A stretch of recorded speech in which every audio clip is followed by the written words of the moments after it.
Hello 12th class students. I think this is our 5th class on the chapter number 2 solution, and I told you already that what we have to discuss in today's class, we are going to discuss about the colligative properties.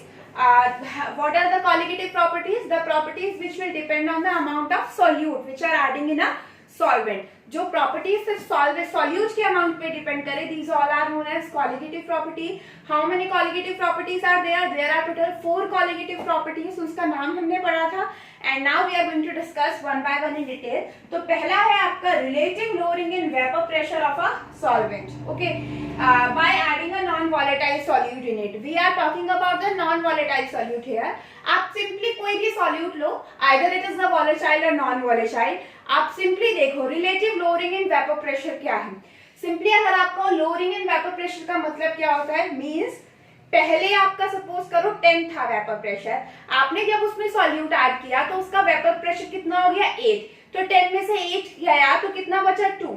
तो 2 is the lowering in vapour pressure. क्या हो गया आपका 2 lowering in vapour pressure. Suppose करिए ए का जो pressure था वो स्टार्टिंग में 10 था और जब आपने ए में बी ऐड कर दिया तो आपका जो ए का जो प्रेशर हुआ दैट इज 8. मींस जो आपका ए के प्रेशर में जो लोअर हुआ 10 से 8 हो गया, तो इट मींस कितने का लोअर हुआ है 2 का. तो this is simply the lowering in vapour pressure. Relative lowering in vapour pressure का मतलब क्या होता है. रिलेटिव लोअरिंग के वेपर प्रेशर का मतलब होता है how much vapour pressure is lowered as compare to the actual vapour pressure. तो आपने देखा पहले 10 था फिर 8 हुआ, तो this is 2 which is the lowering in vapour pressure. And if I will divide this 2 by 10 means 2 तो लोअर हुआ किसके रेस्पेक्ट में. मैंने बोला इनिशियल कितना था 10 था, तो 2 by 10 is the relative lowering in vapour pressure. तो ये हमें प्रॉपर्टी पढ़ना है that how much vapor pressure is lowered by adding a solute in a solvent as compared to the initial pressure of the solvent. So I hope that it is clear to you what we have to discuss. चलिए अब आप एक diagram देखिए. आप छोड़िए कि आप non volatile solute देखना, आप किसी भी सोल्यूट ऐड करिए, आपसे समझने की कोशिश करिए. ये चीज मैं आपको पहले भी बता चुकी हूँ. A is there, ठीक है. मैं इसे हीट करना स्टार्ट करूंगी, ठीक है. हीट करना स्टार्ट करूंगी तो ये वेपर फॉर्म में कन्वर्ट होता चला जाएगा, इसका वेपर प्रेशर इंक्रीज होता चला जाएगा, ठीक है. अब यहाँ पर आ जाइए ना, you are adding B to it. अब जब आपने इसमें B ऐड कर दिया है तो अगर आपका B वॉलेटाइल है, नॉन वॉलेटाइल भी नहीं है, वॉलेटाइल भी है, तो आप देखिए क्या A के पार्टिकल उतना ही फ्रीली मूव कर सकेंगे. मतलब A के जो वेपर बन रहे हैं वो उतने ही फ्रीली एस्केप आउट हो चुके होंगे जितना पहले हुए थे. नहीं, आप खुद ही सोचिए कि यहाँ पर मैं एक वेपर फॉर्म में हूँ और मुझे बाहर जाना है. अगर खाली है जगह तो मैं इजीली चली जाऊंगी, बट अगर रास्ते में कोई आ रहा है तो क्या मैं बाहर जा पाऊंगी रूम की. नहीं इजीली बाहर जा पाऊंगी. So this is the same thing will happen when we are adding a solute into a solvent. Then the particle of the solute restrict the tendency of the vapors of A to escape out from the solution. भाई आप देखिए पहले particle vapours easily convert हो रहे थे, अब आप यहाँ पर ऐसे बना के देखिए रास्ते में आएंगे या नहीं आएंगे. So the particle generally surface पर प्रेजेंट होंगे. The particle which is present on the surface they will reduce the escaping tendency of the A vapours to go out from the solution. इसी वजह से वेपर प्रेशर क्या हो जाएगा, decrease हो जाएगा. So I hope that theoretical concept इसका आपको क्लियर है. Let us move towards its mathematical expression. अब हम देखेंगे, बात हम सॉल्वेंट की कर रहे हैं बट सॉल्वेंट कहीं नहीं सॉल्यूट आ रहा है बार बार. यही तो हमें पढ़ना है कॉलिगेटिव प्रॉपर्टी में. और ऑब्वियसली बात है जितना आप सॉल्यूट ऐड करोगे उतना ही वेपर प्रेशर कम होता जाएगा. तो basically it will depend on the amount of solute. तो are you aware about the Raoult's law that we have to discuss for adding a non-volatile solute to a solvent. आपने उसका Rawls law पढ़ा है कि जब हम किसी भी non-volatile solute में solvent ऐड करते हैं तो आप non-volatile किसी भी solvent में कोई non-volatile solute ऐड करते हो तो वेपर प्रेशर की इक्वेशन क्या होती है. Simply P is equals to P naught का A. मैं आपको लिख रही हूँ यहाँ पर A मैंने solvent लिया है, B मैंने solute लिया है. दिस इज, आप इसे PA भी बोल सकते हो, आप इसको क्या बोल सकते हो, ये जो P है आपका P बोलो, PA बोलो, क्योंकि is equals to P total होगा और P सॉल्यूशन होगा. सारी चीजें यही तो है because we are talking about the non volatile solute. तो कुछ भी लिखा हो, खाली P लिखा हो या फिर PA हो, आपका एक P हो या PA हो, दोनों किसके इक्वल है, P टोटल और P solution. Because as the solvent solute is non volatile, तो उसके वेपर्स कहीं भी कंसिडर नहीं किए जाएंगे। तो जो टोटल आपका वेपर प्रेशर आएगा, या तो आप उसे सॉल्वेंट का वेपर प्रेशर कहिए, या आप उसे सॉल्यूशन का वेपर प्रेशर कहिए, या फिर आप उसे सिंपल P से डिनोट कर दीजिए। इट डजंट मैटर, कुछ भी हो सकता है, किसी चीज से भी आप डिनोट कर सकते हो। एनसीईआरटी में P1 लिखा होगा PA की जगह, तो मैंने यहाँ पर इसलिए लिख दिखा दिया है, सारी चीजें सेम ही है।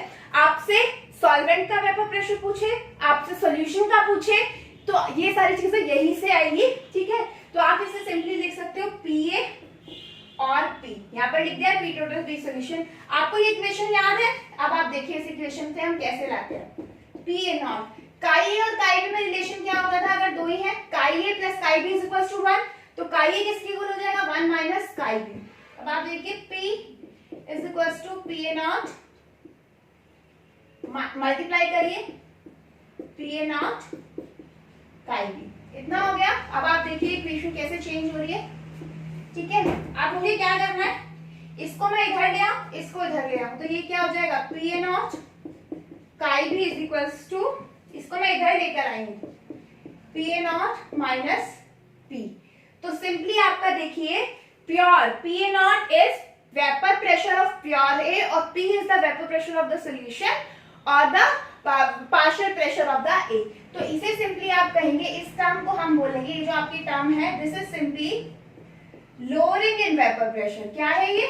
Lowering in vapour pressure. अब आप देखिए इस इक्वेशन को हम आगे कैसे चलते हैं, PA not minus P is equals to PA not chi B, ठीक है।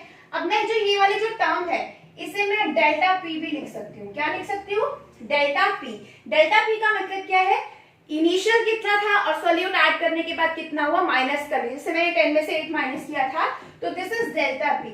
तो डेल्टा P किसके इक्वल हो गया? इसके, delta P upon PA not is equals to chi B. So this term, this equation is our relative lowering in vapour pressure. और मैं इसको थोड़ा सा और यहाँ पर लिख दे रही हूँ, बोर्ड इतना नहीं है कि पूरी इक्वेशन एक साथ आ जाए। तो सिंपली अब आप देखिए आपकी इक्वेशन क्या बनती है, डेल्टा P किसके इक्वल है? What is the value of delta P? PA not minus P upon PA not is equals to chi B. This equation is for relative lowering in vapour pressure. आप लिख लीजिएगा ना, ध्यान से सुनिए, you have to prepare the notes yourself on this topic. Now this equation is for your relative lowering in vapour pressure. Chi B किसके equal होता है? काई बी होता है NB upon Na plus NB। Okay, आप चाहे तो Na plus NB। If solution is dilute, अगर आपका सॉल्यूशन क्या है? डाइल्यूट है, इट मींस आपका NB की वैल्यू Na से बहुत कम होगी। और न्यूमेरिकल पर्पस से हम बहुत बार नीचे से NB को नेग्लेक्ट कर देते हैं। ये आप पहले भी इक्वेशंस में करते आए हो, 11th में भी आपने बहुत किया है, फर्स्ट चैप्टर में भी आपने किया होगा। NB को हम नेग्लेक्ट कर देते हैं अगर बहुत कम वैल्यू हो, तो आपकी इक्वेशन क्या बन जाएगी? Our equation is now PA not minus P upon PA not is equals to NB upon Na। ये बस एक डेरिवेशन है, हम इसे सॉल्व करते जा रहे हैं। और NB किसके इक्वल होता है? WB upon MB। और Na किसके इक्वल होगा? WA upon MA। ऐसे ही आप अब इस इक्वेशन को सॉल्व कर दीजिए, इसको ऊपर ले जाइए, ये यहाँ आ जाएगा, तो इक्वेशन हो जाएगी PA not minus P upon PA not is equals to WB into MA upon WA into MV। M is the molar mass, W is the given mass, ठीक है। तो ये इक्वेशन हो गई आपकी पूरी की पूरी, that is for relative lowering in vapour pressure. Equation तो यहीं तक होती है, आगे बस हमने इलैबोरेट किया है। And these equation we are going to use in the numerical, that will depend on the numerical. ये आपसे सिर्फ मोल फ्रैक्शन पूछे या मोल्स पूछे है या मास पूछा है। अब समटाइम ये इन प्रॉपर्टीज को हम यूज क्या करते हैं, these properties are basically used to determine the molar mass of the solute। कई बार क्या दिया होता है, सिंपल बोल दिया जाएगा, a non volatile solute is added, now calculate the molar mass of the solute. तो आपको इसी इक्वेशन का यूज करके molar mass MB of solute निकालना होता है। तो these qualitative properties are used to find out the molar mass of the solution also. Okay, so I hope that this is clear to you.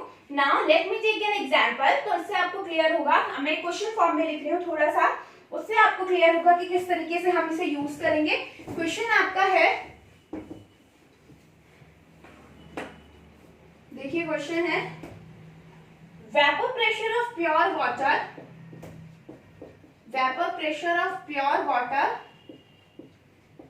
at 298 Kelvin, this is the question of NCERT, आपको ये NCERT में मिल जाएगा, is 23.8 mmHg, millimeter of mercury, full stop. 50 gram of urea,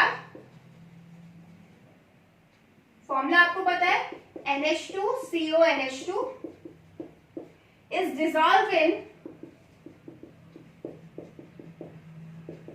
850 gram of water। अब आपको calculate करना है, calculate the vapour pressure और partial pressure of water for the solution. Vapour pressure of water for this solution and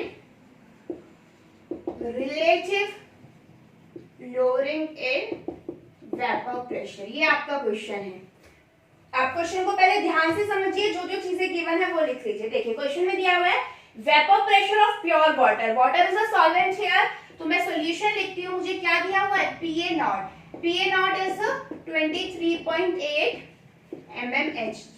okay, next देखिए, now 50 gram of urea is solute here, its given mass is WB, that is equals to 50 gram। अब मैंने आपको कहा that these type of question are also used to find out the molar mass of the solute, but यहाँ पर हमें molar mass बताया गया, it is urea, तो यहाँ पर हम सिंपली उसका यूरिया का मास कैलकुलेट कर लेंगे by simply एडिंग द, आप उसमें ऐड करके नाइट्रोजन का मास आपका 14 होता है, हाइड्रोजन का 1 होगा, तो इस तरीके से आप जब कैलकुलेट करोगे तो जो आपका एमवी आएगा दैट इज 90 ग्राम। कितना आ जाएगा, 90 ग्राम पर मोल। This is MV. से निकालिए, आपको मोलर मास आता है निकालना। Is dissolve in 850 gram of water, means क्या दिया हुआ है, डब्ल्यूबी क्या दिया हुआ है, 850 ग्राम।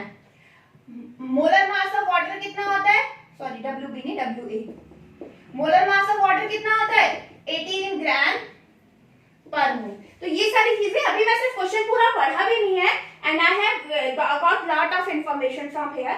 अब आपको कैलकुलेट करना है, you have to calculate the vapour pressure of water for this solution, यानी आपसे simply vapour pressure of solution पूछा गया। क्या पूछा गया, vapour pressure of the solution. Water के लिए तो पूछा है, तो आप देखिए जब वाटर का दे रखा है तो वाटर का पूछेगा क्यों, तो आप सिंपली देखिए आपको प्योर वाटर का वेपर प्रेशर दिया है और आपसे पूछा है जब आप उसमें सोल्यूट ऐड कर दोगे तो प्रेशर ऑफ सोल्यूशन क्या हो जाएगा।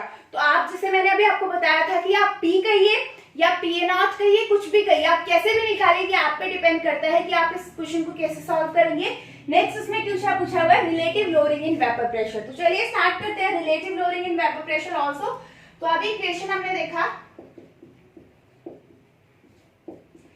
इस इक्वेशन में एक तो आपसे ये टर्म पूछा हुआ है, ठीक है, आप इस टर्म, ये टर्म पूछा हुआ है, ये वाला टर्म पूरा, एक तो ये वाला टर्म पूछा है और एक ये वाला पूरा टर्म पूछा है। दिस इज ऑल, यही तो पूरा relative lowering in vapour pressure है। तो आप खुद ही देखिए, अगर आपको ये पूरा relative in lowering in vapour pressure मिल जाएगा, ये पूरा टर्म का वैल्यू, तो आप उस वैल्यू को इसके इक्वल रख के यहाँ से P निकाल सकते हैं, बिकॉज PA नॉट हमारे पास है। तो पहले हम इस वैल्यू को फाइंड आउट करते हैं। अब फॉर्मूला देखिए जो मैंने अभी आपको बताया था, फॉर्मूला क्या था, वो WB upon MV upon WB upon MV plus WA upon MA। आप चाहे तो अब इस टर्म को नेग्लेक्ट कर सकते हैं, आप चाहे तो इसे नेग्लेक्ट भी कर दीजिए, जैसे अभी हमने पीछे फॉर्मूले में किया था। तो क्या बचेगा, WB upon MV upon WA upon MA। तो आप ये सारी वैल्यूज आपके पास गिवन है, आपके पास, तो सिर्फ इतना वैल्यू से मत छेड़िए, अभी इसे कुछ मत करिए, सिर्फ ये वैल्यूज फाइंड आउट करिए। तो वो वैल्यू जो आपकी आएगी that value will be of relative lowering in vapour pressure. आपके पास relative lowering in vapour pressure की वैल्यू आ गई, उस वैल्यू को फिर इस टर्म के इक्वल बाद में रखिए और फिर वहां वहां से क्या निकाल लीजिए PA. So let me tell you, ये आपको जो सॉल्व करके आएगा, जो आपको relative lowering in vapour pressure आएगी, ये वाली जो टर्म आएगी, इट इज एग्जैक्टली 0.017। ये वाली जो वैल्यू आएगी, इसे सॉल्व करके जो ये पूरी वैल्यू आएगी relative lowering in vapour pressure, that is something this. Unit कोई नहीं होगी क्योंकि कैंसिल आउट हो रही है। ये वैल्यू ये आएगी, उसके बाद इसको इसके इक्वल पुट करिए, पी नॉट की वैल्यू रखिए और यहाँ से आपका क्या आ जाएगा, P, that is the vapour pressure of water for this solution. So I hope that this question is clear to you. कहीं कहीं पर क्या होगा, आप सपोज करो आपको दिया होता simply 50 gram of a solute is dissolve in 850 gram of solvent. मतलब आपको इस क्वेश्चन में ऐसा भी हुआ जा सकता था कि आपको प्रेशर ऑफ वाटर, मतलब ये दिया होता और यहाँ पर सॉल्यूट का नाम ना दिया होता। तो अगर आपको ये दिया होता या फिर ये वैल्यू प्रेशर ऑफ सॉल्यूशन दिया होता, तो आपसे इसमें मोलर मास भी पूछ सकता है। तो आपको इक्वेशन देखनी है कि आप किस तरीके से रिलेट करोगे। So I hope that this question is clear to you. Now let us move toward our next qualitative property. Equation बहुत इंपॉर्टेंट है, वो याद रखिएगा। नेक्स्ट हमारी जो है, चलिए मैं नेक्स्ट आपको बताती हूँ बच्चा। नेक्स्ट हमारा है second property, elevation in boiling point of solvent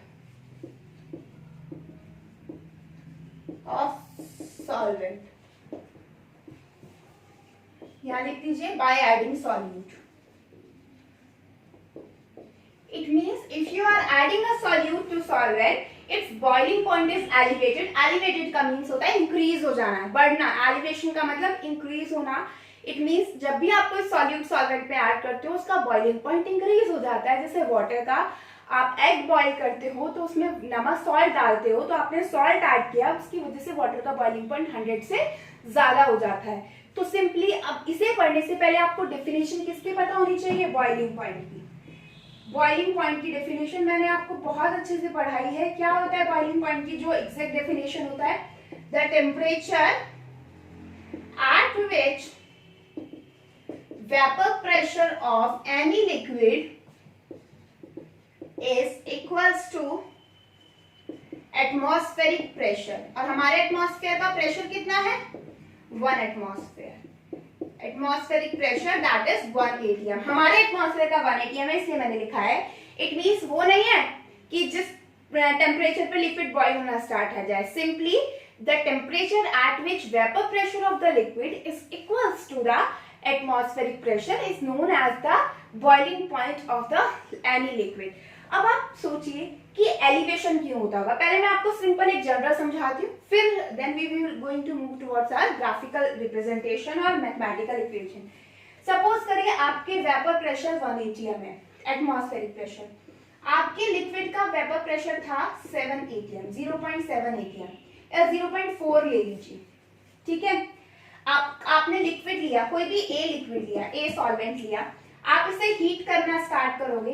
heat करना स्टार्ट करोगे, आपको इतना याद होना चाहिए, इतना पता होना चाहिए, every state of matter has having its vapour pressure.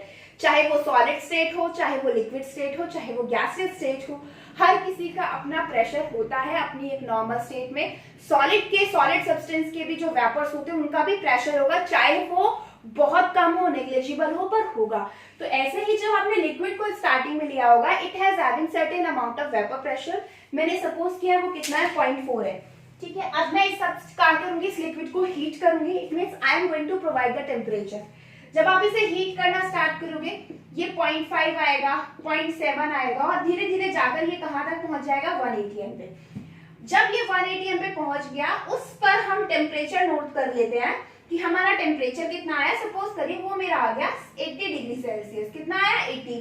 कि मैंने 80 डिग्री सेल्सियस हीट प्रोवाइड करी 0.4 से 1 atm ले जाने के लिए, ठीक है। तो 80 degree Celsius is the boiling point of the liquid. अब हम आते हैं दोबारा, ये 1 atm है, ठीक है।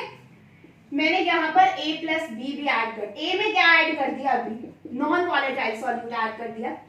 क्या पढ़ा हमने relative lowering in vapour pressure में, क्या लिखा, when you are going to add the non volatile solute in any solvent, its vapor pressure will decrease। यानी कि अगर पहले A का वेपर प्रेशर 0.4 था, तो B ऐड करने पर उसका वेपर प्रेशर 0.4 से कम हो जाएगा। सपोज करिए वो 0.2 हो गया या 0.3 भी हो गया। अब आप खुद सोचिए 0.4 को 1 atm ले जाने के लिए आपको 80 डिग्री सेल्सियस हीट प्रोवाइड करनी पड़ी थी, तो 0.2 से 1 atm ले जाने के लिए कम हीट देनी पड़ेगी या ज्यादा? ज्यादा ना। पहले तो आपको 0.2 से 0.4 लाना है भाई, 0.4 से तो 1 मुझे पता है 80 डिग्री सेल्सियस चाहिए, लेकिन उस 0.2 से 0.4 भी तो लाना होगा, वहां भी हमें एक्स्ट्रा हीट प्रोवाइड करनी पड़ेगी। तो आप खुद सोचिए, इट मीन्स इस केस में आपका जो टेम्परेचर है, आप टोटल टेम्परेचर जो दोगे वो 80 डिग्री सेल्सियस से ज्यादा होगा। And in this way we can say that boiling point of a solvent will increase on adding a non-volatile solute in it, that is known as elevation in boiling point of a solvent। तो चलिए हम इसे ही simply एक graph से represent कर देते हैं। Graph बनाते हैं हम एक simple,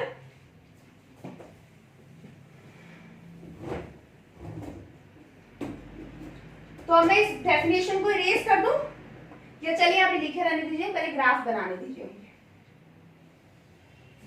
Here we are going to take the temperature। आप सपोज करिए आप केल्विन में ले लीजिए या किसी में भी ले लीजिए, मैं केल्विन में ले रही हूँ, चलिए ठीक है। और ये आपका हो गया वेपर प्रेशर। यहाँ पर वो लाइन है, दिस इज 1 atm, यहाँ पर जो वेपर प्रेशर है वो 1 atm है। अब सपोज करिए आपने कोई भी लिक्विड लिया, उसका टेम्परेचर वेपर प्रेशर यहाँ था कोई, और टेम्परेचर उसका कुछ भी हो सकता है, मतलब इनिशियली वो इस स्टेज में है, 0 से स्टार्ट कर रहे हैं हम यहाँ, उसका टेम्परेचर मान लीजिए 10 है या 30 है, कुछ भी है, उसका वेपर प्रेशर कुछ है। आप जैसे जैसे टेम्परेचर इंक्रीज करोगे वेपर प्रेशर इंक्रीज होगा। और इस कंडीशन पर मैं थोड़ा इधर बना के देखिए, यहां से सपोज करिए मैं लीजिए, ऐसे बना रही मैं लाइन, कोई फर्क नहीं पड़ रहा उससे। सपोज करिए मैं इस तरीके से ले रही हूँ, ठीक है। अभी मैंने समझा दिया है, बस ये ग्राफ ऐसे ही ऑब्जर्व होते हैं जब हम इस ग्राफ को एक्सपेरिमेंटली बनाते हैं एक्सपेरिमेंट से। तो सपोज करिए कोई भी लिक्विड यहाँ था, ये सिर्फ किसके लिए? सॉल्वेंट के लिए। किसके लिए है? सॉल्वेंट के लिए। Now you are adding a solid in it, तो उसका वेपर प्रेशर पहले से क्या हो जाएगा? डिक्रीज। अब यहाँ पर देखिए, यहाँ पर जो टेम्परेचर होगा उसे हम डिनोट करेंगे TB0, TB0। और यहाँ पर जो आपका TB0 है that is boiling point of pure solvent. किसका है?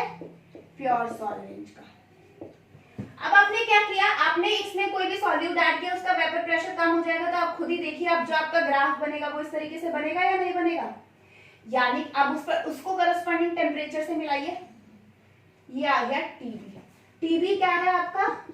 Boiling point of solution. किसका है? सोल्यूशन। ये जो गैप है, ये जो गैप है दैट इज डेल्टा TB। क्या है ये? Delta TB। डेल्टा TB है एलिवेशन इन बॉइलिंग पॉइंट। क्या है delta TB? Elevation in boiling point. और इस डेल्टा TB की वैल्यू होगी किसमें से? ज्यादा में से कम, क्योंकि नेगेटिव तो हो ही नहीं सकता हम, यानी TB ज्यादा है TB0, तो ये किसके इक्वल हो गया? TB minus TB0। ठीक है, this is the equation for elevation in boiling point, that delta TB is equals to TB minus TB0। और एक और चीज, आप चाहे टेम्परेचर का डिफरेंस केल्विन में ले, चाहे सेल्सियस में ले, डेल्टा TB की वैल्यू सेम आएगी। कई बार कैसा होता है, एलिवेशन दिया हो 1 केल्विन, उसे सेल्सियस में चेंज करते हैं, नहीं, कोई जरूरत नहीं है। डिफरेंस चाहे आप सेल्सियस में लो चाहे केल्विन में लो, सेम आएगा। सपोज आपको मैंने कहा 20 डिग्री सेल्सियस और 20 से 30 आया आपका, कि ये वैल्यू 30 है, ये 20 है, तो डिफरेंस कितना आया? 10 डिग्री सेल्सियस। अब आप उसे केल्विन में चेंज करो, 30 को केल्विन में चेंज करो और 20 को केल्विन में चेंज करो, डिफरेंस मेजर करो, again the difference comes out to be 10। आपका 10 केल्विन में आ रहा है और 10 ही सेल्सियस में आ रहा है डिफरेंस। तो आपको delta TB, specially delta TB की जो यूनिट दी हुई हो, जो भी वैल्यू दी हुई हो, उसे कभी भी 273 ऐड और माइनस करके चेंज मत करिए। डेल्टा TB की वैल्यू अगर 1 केल्विन है तो वो 1 डिग्री सेल्सियस ही होगी, ये याद रखने वाली बात है, मैं फिर से बता रही हूँ।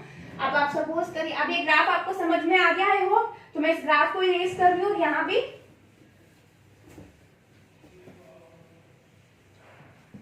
चलिए देखते हैं। सपोज करो आपका टीबी की वैल्यू है 30 डिग्री सेल्सियस, ठीक है, टीबी नॉट है 20 डिग्री सेल्सियस, तो डेल्टा टीबी किसके इक्वल आ जाएगा 30 minus 20 is equals to 10 degree Celsius. और मैं इसे अब ऐसे करती हूँ 273 प्लस 30, मतलब इसे चेंज कर रही हूँ मैं केल्विन में, माइनस 273 प्लस 20, आप खुद ही देख लीजिए 10 केल्विन ही आएगा। तो ये स्पेशली सिर्फ इतना है, चाहे आपको डिफरेंस 1 केल्विन दिया हो चाहे 1 डिग्री सेल्सियस, आप उसे हमेशा डायरेक्ट क्या लिख लीजिए 1 केल्विन, चेंज करने की ऐड करने की वैल्यू जरूरत नहीं है, बहुत बार गलतियां करते हैं आप इस चीज में। तो ये तो हुई हमारी नॉर्मल इक्वेशन।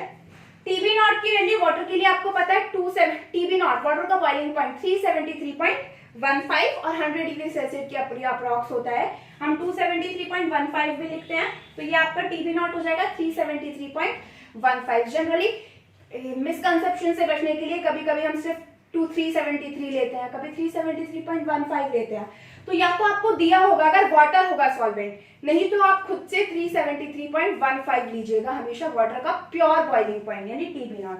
तो ये तो हुआ हमारा आधा इक्वेशन। अब मैंने आपको बोला that these equations are related to the molar mass of the solute. इस इक्वेशन में मोलर मास ऑफ सॉल्यूट कहाँ आया, मतलब सॉल्यूट ही नहीं आया, इसमें तो सिंपली बॉइलिंग पॉइंट आया, सॉल्यूट के अमाउंट का तो कहीं नाम ही नहीं आया। तो सिंपली अब हम उस इक्वेशन को देखते हैं, that will relate the amount of elevation in boiling point with amount of solute.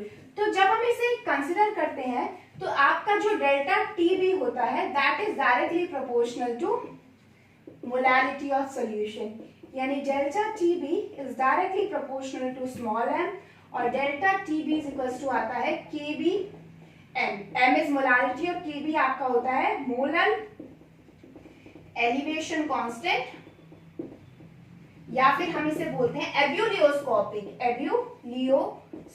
Constant, ठीक है, ebullioscopic constant KB is the molar elevation constant और एब्यूलियोस्कोपिक कांस्टेंट हर सॉल्वेंट के लिए फिक्स होता है, जिससे वाटर का होता है 0.52 केल्विन केजी पर मोल दिया होता है, केबी की वैल्यू गिवन होती है, वाटर की आप चाहे तो याद कर लेना अदरवाइज गिवन होती है, वाटर का केबी होता है 0.52 केल्विन केजी पर मोल। मैं इसकी यूनिट आपको बता दे रही हूँ, केबी की अगर आप लिखो तो डेल्टा टीबी अपॉन एम। मैंने भी बोला हमेशा डेल्टा टीबी को केल्विन में लिखना है, इसकी यूनिट तो केल्विन है, ठीक है, और इसकी क्या है केजी पर मोल, ठीक है। मोलारिटी की यूनिट होती है, क्या होती है, मोल पर केजी होती है मोलारिटी की यूनिट, मोल पर केजी। तो यहां से जो केबी की यूनिट आएगी, यहां से जो यूनिट ऑफ केबी आएगी that is kelvin kg per मोल।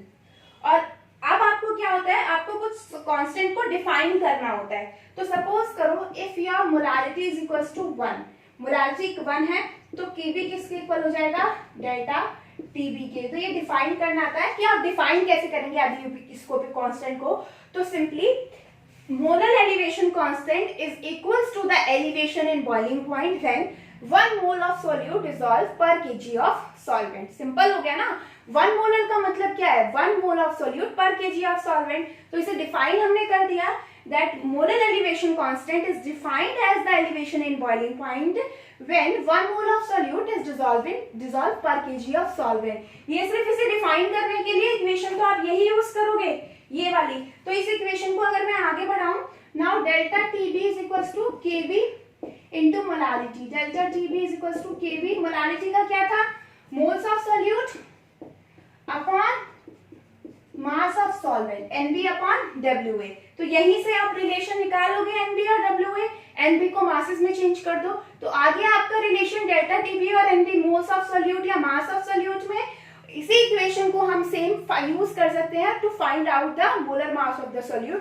अब इस डेल्टा TB का रोल क्या है, कई बार ऐसे आपसे पूछा होता है कि आपको प्योर आपसे पूछा जाए सॉल्यूशन का बॉइलिंग पॉइंट कितना है, मतलब एक कोई सॉल्यूट आपको दिया हो, सॉल्वेंट दिया होगा, उसका बॉइलिंग पॉइंट दिया है प्योर का, अब उसमें बोल दिया कि 1 ग्राम सॉल्यूट ऐड किया है, 1 ग्राम यूरिया ऐड कर दिया है, कुछ भी ऐड कर दिया इन 50 ग्राम ऑफ वाटर, तो आप बताइए कितना बॉइलिंग पॉइंट ऑफ सॉल्यूशन कितना होगा। या फिर कितना डिक्रीज होगा कितना इंक्रीज होगा, तो पहले उसके लिए आप क्या निकालोगे, डेल्टा टीबी। ठीक है, दो पार्ट होते हैं जनरली इन क्वेश्चंस में, एक तो डेल्टा टीबी निकालना होगा और जनरली कभी कभी हमें टीबी भी निकालना होता है, जो हम पहली इक्वेशन से निकालेंगे। अगर हमें डेल्टा टीबी पता चल गया तो डेल्टा टीबी किसके इक्वल होता है, टीबी माइनस टीबी नॉट। तो ये आपको क्वेश्चन में देखना है that what values you have to find out. So I hope that this is clear to you also. ठीक है, तो यही आपका चीज है, दैट दो प्रॉपर्टी हो गई हमारी। चलिए मैं एक क्वेश्चन इसका भी आपको करा देती हूँ। ठीक है, एक क्वेश्चन इसका भी हम देख लेते हैं।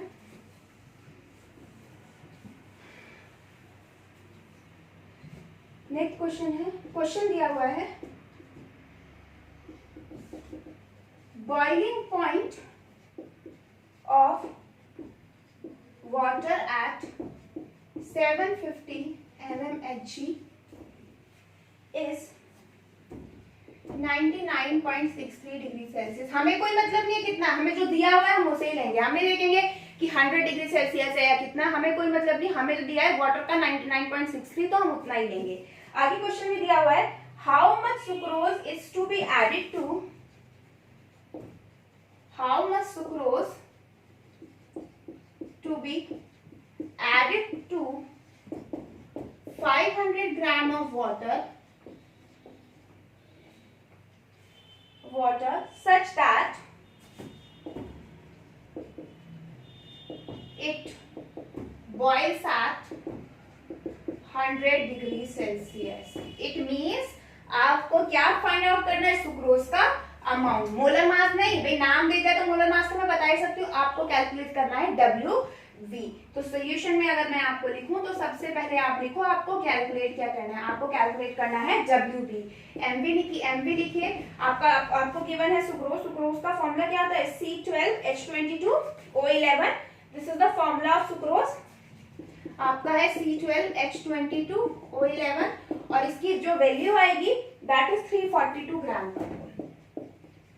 ठीक है, अब आप इक्वेशन देखिए, आपकी इक्वेशन होती है delta TB is equals to KB.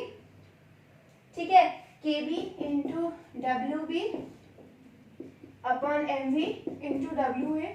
Mass of solvent gram में है तो मैं ऑलरेडी 1000 से ऊपर मल्टीप्लाई करके लिख दूं। ये वो मोलालिटी इक्वेशन है, मैंने सॉल्व करके नहीं दिखाई, मोलालिटी है मैंने पूरी डिटेल में एक्सप्लेन करी हुई है। तो ये पूरी इक्वेशन है। अब आप देखिए आपको फाइंड आउट क्या करना है, WB। WA दिया हुआ है, यस 500 ग्राम है।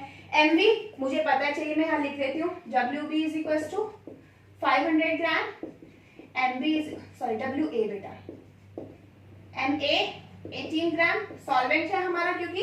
ठीक है, और देखिए केबी नहीं दिया हुआ तो मैं आपको लिख देती हूँ, क्वेश्चन में लिख दीजिए Kb for water is 0.52 kelvin kg per mole. ये आपकी केबी की वैल्यू है वाटर के लिए, 0.52 केल्विन केजी पर मोल।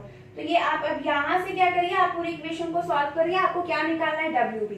अब देखिए केबी पता है, MB पता है, WA पता है, पता क्या चाहिए, डेल्टा टीबी। तो अब इसे हम डेल्टा टीबी में निकाल लेते हैं। इन्होंने दिया है प्योर वाटर बॉईल होता है 99.63 डिग्री सेल्सियस पे, तो टीबी की वैल्यू क्या होती है, टीबी माइनस टीबी नॉट। ठीक है, कि आपको प्योर वाटर बॉईल हो रहा है इतने पे, तो यानी टीबी नॉट कितना हो गया, 99.63 degree Celsius. How much sucrose to be added to 500 gram of water such that it boils at 100 degree Celsius. आप कितना सुक्रोज ऐड करोगे कि उसका बॉइलिंग पॉइंट कितना हो जाए, 100।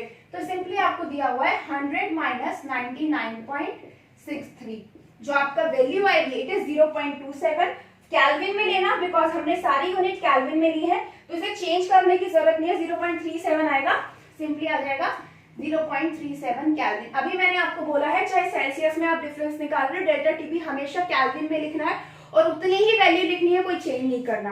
तो अब आपका आगे ये 0.37 है, केबी 0.52, डब्ल्यूबी फाइंड आउट करना है, एमवी की वैल्यू कितनी है 342 और डब्ल्यूए की वैल्यू कितनी है 500। हाँ, हमें एमए की जरूरत भी नहीं है, तो इससे हमारा फाइंड आउट हो जाएगा मास ऑफ सुक्रोज। तो इस तरह के क्वेश्चंस हैं that will based on the elevation in boiling point. तो मैंने आज सिर्फ 2 ही प्रॉपर्टी स्टडी की है with questions. I will give you an assignment on these type of questions also. In the next class, we are going to discuss about 2 more properties, that is depression in freezing point and osmotic pressure. Till then, आप इतना अच्छे से पढ़िए और notes prepare करिए इन दोनों properties की। Thank you.